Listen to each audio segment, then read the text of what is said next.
नमस्कार. गोष्टींच्या वाड्यावर पुन्हा एकदा अगदी मनापासून स्वागत. पंख, पतंग आणि पवनचक्कीचं पातं या साऱ्यांना जोडणारी समान गोष्ट कोणती? ते सांगा पाहू.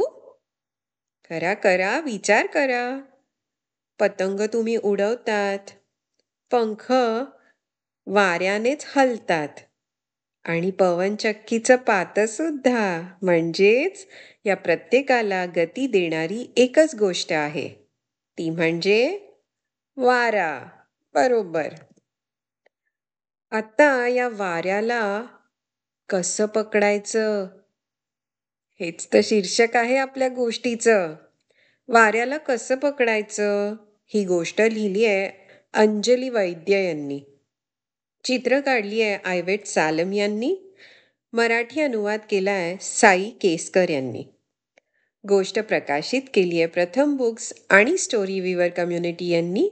लायसन्स्ड अंडर CC बाय 4.0 लायसन्स.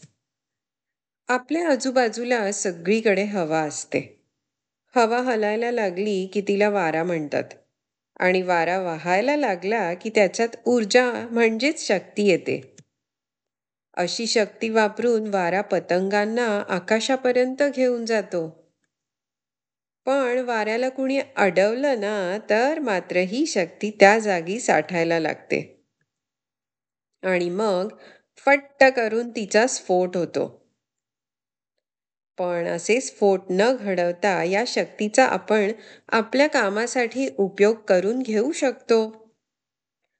पवनचक्की वाऱ्याच्या या शक्तीचा वापर करून तिचे विद्युत शक्तीत रूपांतर करते.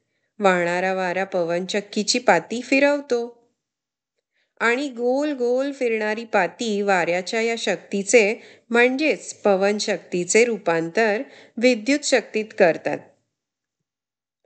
वारा वाहायचा थांबला तरी निर्माण झालेली ही वीज आपण नंतर वापरू शकतो.